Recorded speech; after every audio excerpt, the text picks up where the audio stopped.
Russian man like inside the dark, call me Bill Snatcher.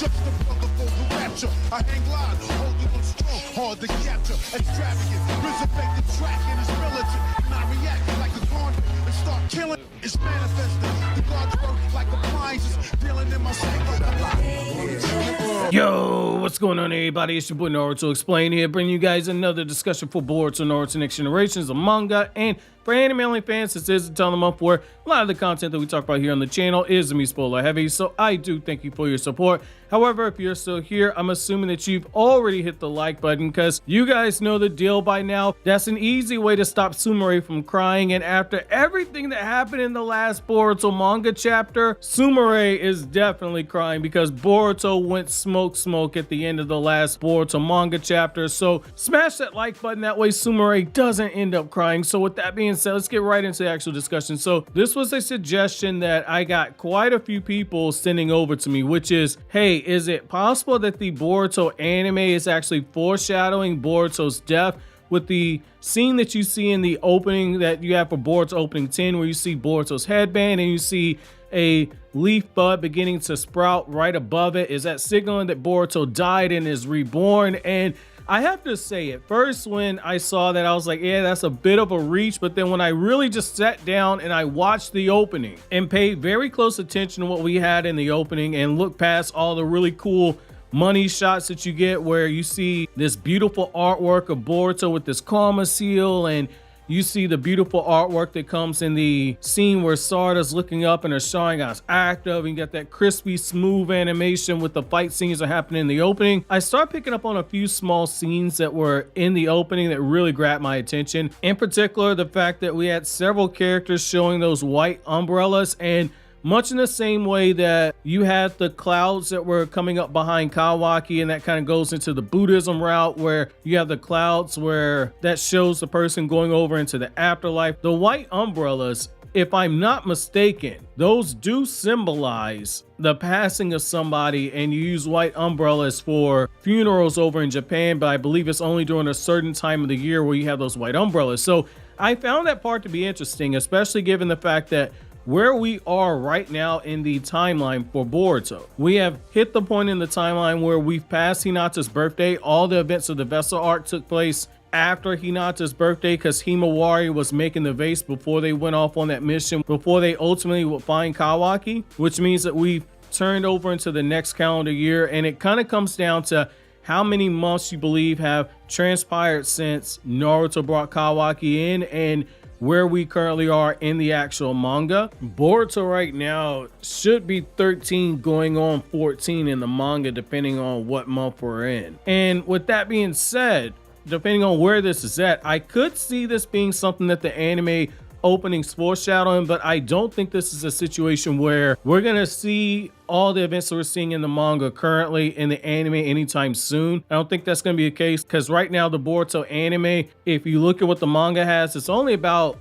7 or 8 episodes worth of material, so that's not enough to just start adapting that content. However, I do think that could be a small nod to what's going on. Now, on the bigger scale of things, I want to kind of transition this over to talking about Boruto's potential funeral that you see in the manga. Now, I know somebody's like, wait, you're such an idiot. We already saw Boruto alive in the post-time skip era, so we know that he's alive. Why are you saying we're seeing Boruto's funeral? So I'm going to say, hit the brakes for a second, calm down, don't be a keyboard warrior. I know there's already 1 or 2 of you who've already commented just based off of the title and got all triggered, which congratulations, you just played yourself. That's exactly why I use the titles I do, just so I can catch 1 or 2 idiots down in the comment section. But what I will say is that I do like the idea of keeping Boruto dead for a little while, and you see a potential funeral take place for Boruto, and you ultimately see a scene like what you saw with Madara Uchiha, where Madara ended up coming back to life because preventative measures were taking place. When it comes to Boruto, we don't know necessarily how he comes back to life, but this idea of Boruto having a funeral, I think it's something that works. And I think that from a narrative perspective, there's so much symbolism you could do, because you could showcase, number one, on the symbolic front, that we've transitioned from this being the Naruto and Boruto story where Boruto admittedly said that I used to be a brat. You show that this is the death of that character as we moved away from the Naruto and Boruto story and just to being into the Boruto story where Boruto's a lot more mature. We've seen the growth and maturation process of Boruto, but this would be a really good way to symbolically book in that whole angle, because in the first part of the story, he's supposed to be a brat. It's supposed to be the Naruto and Boruto story. And after you've seen how Naruto's just been torn down on so many different levels, from losing Kurama, the person who's been inside of him for most of his life, to losing his son right in front of his very eyes, and basically being put in a situation where he was unable to do much of anything to prevent it. You kind of see a small death of Naruto as well as a rebirth of Naruto, because going forward into the future, everything's changed for him as Hokage as well as him as a father. And for Boruto as a character, this is a good way to book in everything we've seen before in the past before you go into that time skip. Now, I think that for further symbolism, this would be a really good opportunity to bury Boruto right next to Neji. Now, for those of you guys who do not know, Boruto's name is a pun on bolt. The reason why he was given that name is because it was a nod to Neji. Neji's name is a pun on the word screw, bolt and screw. So I think that would be really nice to see him buried next to Neji. And if Viz Media was smart, when you get to the inscriptions that are on the graves, that'd be a really great opportunity to kind of throw that information in there, where you have Neji and Boruto's name, and then you have the translator notes explaining what the symbolism between the two names are. That would be really good. Now, the other thing on this too is having a funeral for Boruto gives us the opportunity to start the process of seeing Boruto Uzumaki through the scope of other characters in the manga who are close to him, and see how Boruto's death directly impacted those characters, and see how you're setting up their character arcs as well, because right now they've been in a situation where they know that there's bigger threats out there, but Boruto's generation hasn't truly had to been pushed. Like, you've seen it with the car actuation arc in the anime. You've seen how the events of just fighting against Car has directly impacted the members of Team 7, and very briefly you saw how Team 10 was completely just bodied by Amato. And yes, they were bodied by Amato in the sense that Amato very quickly put them in a life or death situation where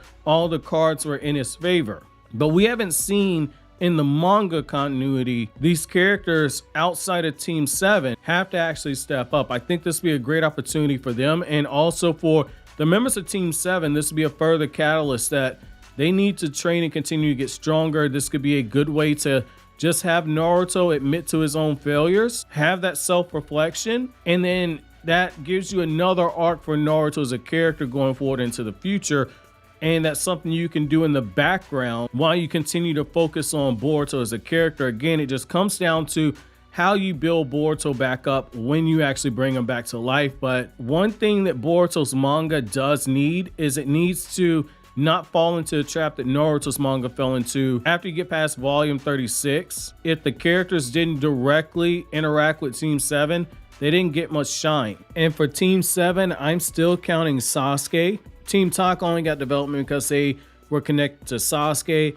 Jiraiya got his development because of his connection with Naruto. But when it comes to the members of the Konoha 11 outside of Team 7, they are mostly background decorations with less than a handful of small examples until you get to the war arc. Which, is a side note, that is one of the few things I will say when it comes to the war arc that I did enjoy, which is the fact that Naruto was taken out for enough of a time period where he wasn't the main focus, and you got to see some of the development of other people in his generation. But getting back to the topic, I think that if Ikimoto as an artist really wants to live up to what he's talked about, where he said that Boruto is a series is going to feel more like part 1, the manga has to do a better job of incorporating more of those other characters, because Naruto Part 1 did a very brilliant job of adding layers to all of the characters, with a couple who felt like they were stock, but for the most part, all of the characters in Naruto's generation, they got their opportunity to shine and they got their character development. I think the main thing that Boruto's manga has accomplished in this regard, in terms of being more like Part 1, is the fights are a lot more scaled down. They're not as flashy as some of the fights that you see in Part 2, which does lead to people wrongfully saying that characters are weaker than they are. But I think the character aspect is where this manga can take the next step forward, and I think that this is a great catalyst for this. But I want to know from you guys, number one, do you think the anime was foreshadowing Boruto be killed in the manga? And then do you think that Boruto having a funeral is a good way to accomplish this in the manga as well, in terms of character growth for other characters? Let me know down in the comment section below. As always, guys, like anything I had to say, don't forget to comment, rate, subscribe, and share. Thank you so much for watching to the end. Have an awesome day, guys.